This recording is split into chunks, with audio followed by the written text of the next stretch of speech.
Hello दोस्तों, कैसे हैं आप लोग। आई होप आप सभी लोग अच्छे होंगे। दोस्तों, कल की क्लास में हम शेड्यूल को डिस्कस कर रहे थे और शेड्यूल 7 तक हमने डिस्कस कर लिया था। शेड्यूल 8 को हम डिस्कस कर रहे थे, लेकिन हम शेड्यूल को कल समाप्त नहीं कर पाए थे। लेकिन आज की क्लास में हम शेड्यूल को समाप्त करेंगे। और चलिए हम थोड़ा रिवाइज कर लेते हैं जो चीज़ें हमने कल की क्लास में डिस्कस किया था। तो सबसे पहले हम शेड्यूल 1 देखते हैं। तो शेड्यूल 1 हमें क्या बताता है, तो भारत के राज्यों के नाम तथा उनके न्यायिक क्षेत्र, उसके बाद केंद्र शासित प्रदेशों के नाम तथा उनके न्यायिक क्षेत्र के बारे में शेड्यूल 1 बताता है। अगर कोई भी नया राज्य बनता है, ठीक है, तो उसके उस राज्य का नाम तथा उनका न्यायिक क्षेत्र के बारे में हम शेड्यूल 1 में मेंशन करेंगे। तो हो गया हमारा शेड्यूल 1। उसके बाद हमने शेड्यूल 2 को देखा था। तो शेड्यूल 2 को याद करने का तरीका देखिए। आप समझिए नंबर 2 का मतलब मनी, यानी दो मनी। तो शेड्यूल 2 क्या बताता है, मनी का मतलब समझिए सैलरी, अलाउंसेस, प्रिविलेजेस। जो हमारे गवर्नमेंट ऑफिशियल्स हैं उनके जो सैलरीज हैं, अलाउंसेस हैं, प्रिविलेजेस हैं, वो हमारे पार्लियामेंट द्वारा डिटरमाइन किया जाता है। और उनके सैलरीज, अलाउंसेस और प्रिविलेजेस को हमारे शेड्यूल 2 में मेंशन किया गया है। जैसे कि प्रेसिडेंट ऑफ इंडिया, उसके बाद chairperson of Rajya Sabha, deputy chairperson of Rajya Sabha.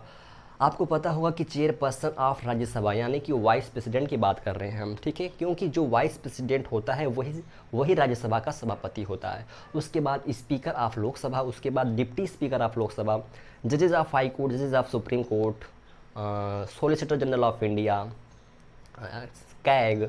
तो ये जितने भी गवर्नमेंट ऑफिशियल्स हैं इनकी सैलरीज, अलाउंसेस और प्रिविलेजेस के बारे में शेड्यूल 2 बात करता है। फिर उसके बाद हमने शेड्यूल 3 को देखा। तो शेड्यूल 3 जो है वो भी क्या करता है, शपथ ग्रहण के बारे में बात करता है। ये जो गवर्नमेंट ऑफिशियल्स के बारे में भी हमने बात किया, president, chairperson of Rajya Sabha, deputy chairperson of Rajya Sabha, speaker of Lok Sabha, deputy speaker of Lok Sabha, prime minister, council of ministers, CM, governors, जितने भी गवर्नमेंट ऑफिशियल्स हैं उनको शपथ दिलाने का जो कार्यक्रम है, जो काम है, वो किस शेड्यूल में बताया गया है, तो वो शेड्यूल 3 में बताया गया है। उसके बाद हमने शेड्यूल 4 को देखा था। तो शेड्यूल 4 में क्या है, allocation of seats in the Rajya Sabha from state and union territory on the basis of population. तो सीटों का विभाजन है और कुछ नहीं। उसके बाद हमने शेड्यूल 5 को देखा था। तो शेड्यूल 5, ये जो शेड्यूल कास्ट है, शेड्यूल ट्राइब्स हैं, इनके लिए स्पेशल प्रोविज़न प्रोवाइड किया गया है हमारे संविधान द्वारा। तो शेड्यूल 5 में शेड्यूल कास्ट और शेड्यूल ट्राइब्स के लिए जो प्रोविज़न है वो मेंशन किए गए हैं। उसके बाद हमने शेड्यूल 6 को देखा। तो शेड्यूल 6 भी है, वो भी क्या है कि स्पेशल प्रोविज़न है फॉर स्टेट्स, जो नॉर्थन ईस्टर्न स्टेट है हमारे भारत के, जैसे कि मेघालय, मिजोरम एंड असम, त्रिपुरा। तो इनके लिए स्पेशल प्रोविज़न मेंशन किया गया है हमारे शेड्यूल 6 में। फिर उसके बाद हमने शेड्यूल 7 को देखा था, जो कि बहुत ही इंपॉर्टेंट होता है एग्जाम पॉइंट ऑफ व्यू से। तो शेड्यूल 7 में जो है distribution of power between union and states, शक्तियों का विभाजन है राज्यों और केंद्रों के बीच।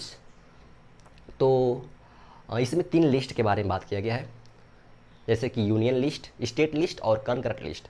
हमने कल की क्लास में बताया था कि यूनियन लिस्ट वो लिस्ट होता है जिस पर केंद्र कानून बना सकती है, और स्टेट लिस्ट वो होता है जिस पर केवल राज्य कानून बना सकती है, और कंकरेंट लिस्ट वो होता है जिस पर दोनों कानून बना सकती है। तो इस तरह हमने शेड्यूल 7 तक कल की क्लास में देख लिया था। और शेड्यूल 8 को हम देख रहे थे। शेड्यूल 8 क्या है, शेड्यूल 8 लैंग्वेजेस के बारे में बताता है। जो हमारे कॉन्स्टिट्यूशन द्वारा लैंग्वेजेस रिकॉग्नाइज हैं उसे शेड्यूल 8 बताता है। तो हमने कल शेड्यूल 8 को देखा था। तो शेड्यूल 8 में बता रहे हैं आपको हम, जो सब जब भारतीय संविधान का निर्माण हुआ था तो उस टाइम 14 लैंग्वेजेस को रिकॉग्नाइज किया गया था हमारे संविधान द्वारा। लेकिन बाद में संविधान संशोधन करके 8 लैंग्वेजेस को और ऐड किया गया, जिसे हम आज देखेंगे। तो चलिए हम उन 8 लैंग्वेजेस को देखते हैं जो संविधान संशोधन के बाद हमारे शेड्यूल 8 में ऐड किया गया है। शेड्यूल 8,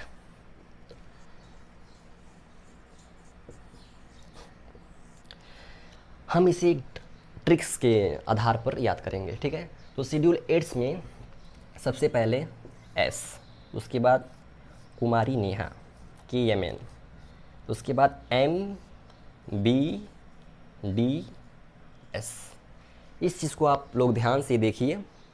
एस का मतलब होता है सिंधी, सिंधी पंजाब की लैंग्वेजेस हैं और 1967 में कॉन्स्टिट्यूशनल अमेंडमेंट एक्ट किया गया, संविधान संशोधन के अंतर्गत इसे हमारे शेड्यूल 8 में जोड़ा गया था।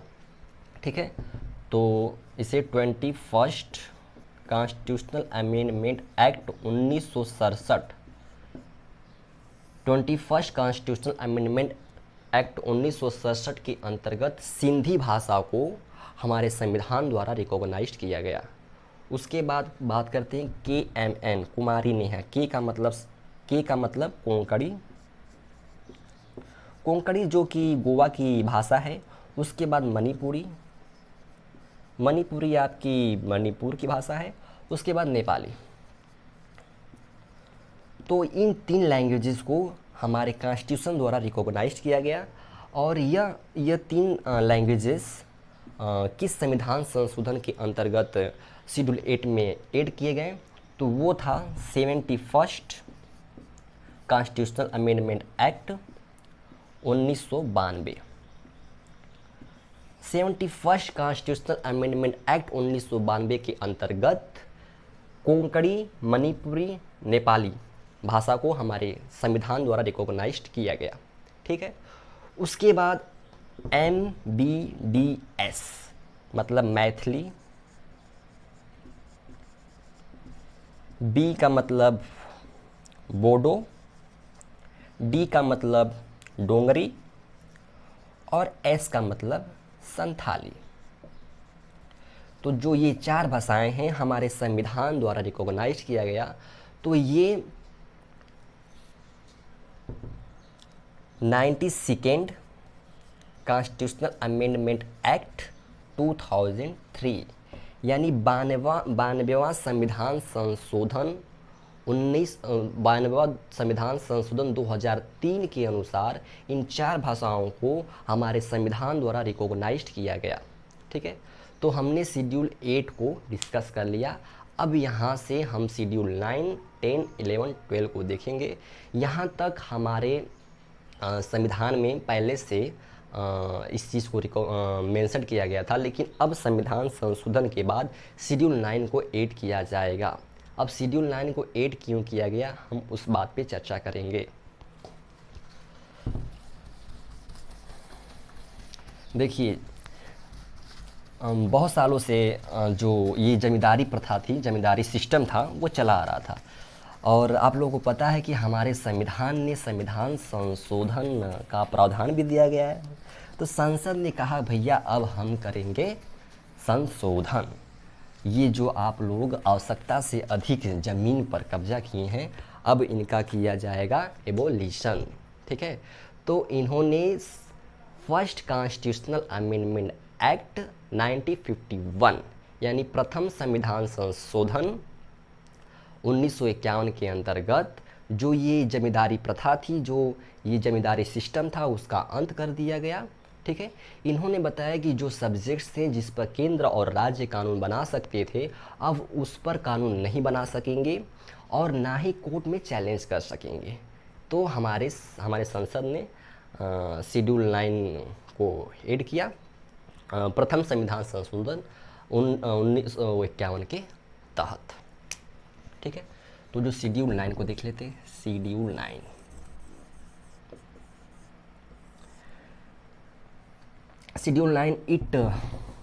it is related to land reforms।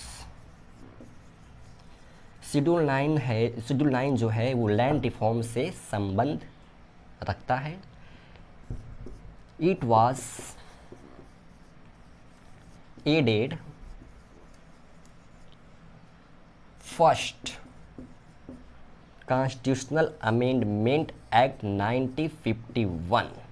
Schedule 9 को प्रथम संविधान संशोधन 1951 के अंतर्गत जोड़ा गया। शेड्यूल 9 के अंतर्गत abolition of zamindari system. Schedule 9 जब जोड़ा गया तो संसद ने एक बात साफ कर दिया कि जो जमींदारी सिस्टम है अब वो नहीं होगा, इसका हम समापन करते हैं। ठीक है, तो ये रहा शेड्यूल 9। अब बात करते हैं हम शेड्यूल 10 की। तो शेड्यूल 10 है वो एंटी डिफेक्शन लॉ से संबंधित है।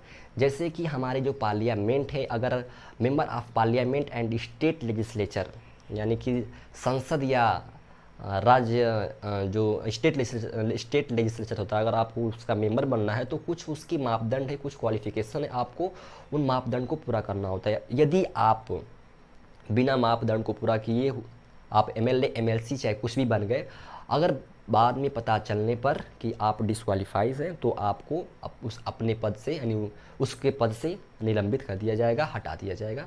तो शेड्यूल 10 हम एंटी डिफेक्शन लॉ के बारे में बात करता है। तो चलिए हम देख लेते हैं शेड्यूल 10 क्या है।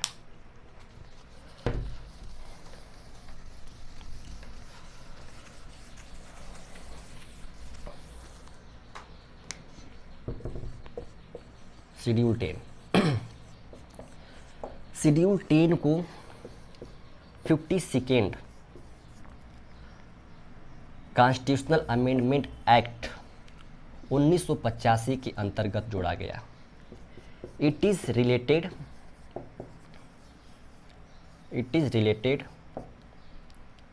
To anti defection law.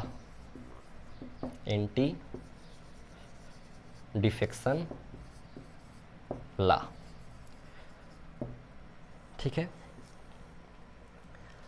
जो शेड्यूल 10 है एंटी डिफेक्शन लॉ के बारे में बात करता है। ठीक है, जो भी क्वालिफिकेशन होती है एमएलए एमएलसी बनने के लिए आपको उस मापदंड को पूरा करना होता है। अगर आप बिना मापदंड पूरा किए हुए एमएलए एमएलसी बन जाते हैं, बाद में भी आपको आपके पद से निलंबित कर दिया जाएगा, हटा दिया जाएगा। तो शेड्यूल 10 एंटी डिफेक्शन लॉ के बारे में बात करता है, सीधा सीधा आप लोग ये समझिए। उसके बाद बात करते हैं शेड्यूल 11 और उसके बाद शेड्यूल 12। ये भी बहुत ही इम्पोर्टेंट शेड्यूल है। देखिए, जब हमारी जो गवर्नमेंट थी, स्टेट गवर्नमेंट थी और सेंट्रल गवर्नमेंट थी, ये क्या है कि ग्रास रूट लेवल पर वर्क नहीं कर पा रही थी। यानी कि इसके लिए एक कमेटी बनाई गई ताकि ग्रास रूट लेवल पर वर्क किया जा सके। ठीक है, तो लोकल गवर्नमेंट की बात किया गया और उसमें स्वर्ण सिंह समिति के रिकमेंडेशन पर पंचायती राज व्यवस्था और म्यूनसिपालिटीज़ को लाया गया। ठीक है, तो जो शेड्यूल 11 है वो पंचायती राज व्यवस्था के बारे में बात करता है और जो शेड्यूल 12 है वो म्यूनसिपालिटीज़ के बारे में बात करता है। तो आइए हम इसको भी देख लेते हैं। शेड्यूल 11, अनुसूची 11, it was added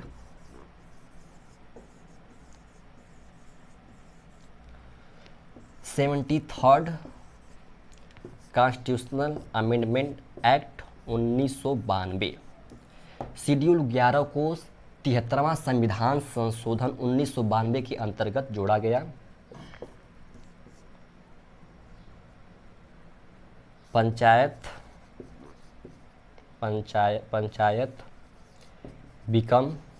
became a part of constitution, और जो पंचायत था वो हमारे संविधान का पार्ट बन गया। सबसे पहले पंचायती राज व्यवस्था राजस्थान के बागौर जिले में लागू किया गया था। ठीक है, और यह किस समिति के रिकमेंडेशन पर लागू किया गया था? तो स्वर्ण सिंह समिति के रिकमेंडेशन पर लागू किया गया था। उसके बाद आंध्र प्रदेश में पंचायती राज व्यवस्था को लागू किया गया था। ठीक है, तो शेड्यूल 11 को हमने देख लिया। यह 73वां संविधान संशोधन 1992 के अंतर्गत जोड़ा गया था। ये इसमें पंचायत जो थी वो संविधान का पार्ट बन गया। तो अगर आसान भाषा में कहें तो शेड्यूल 11 है वो पंचायती राज व्यवस्था से संबंध रखता है। ठीक है, अब शेड्यूल 12 को हम देख लेते हैं।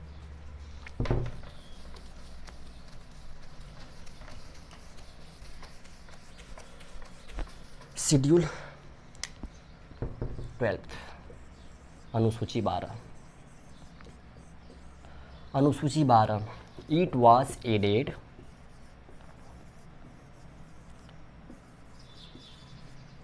(74th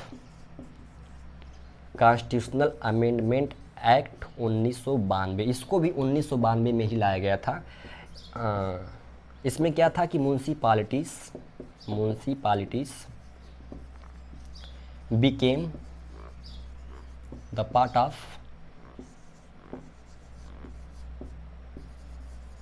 constitution. इसमें जो म्यूनसिपालिटीज़ थी वो संविधान का पार्ट बन गया, ठीक है।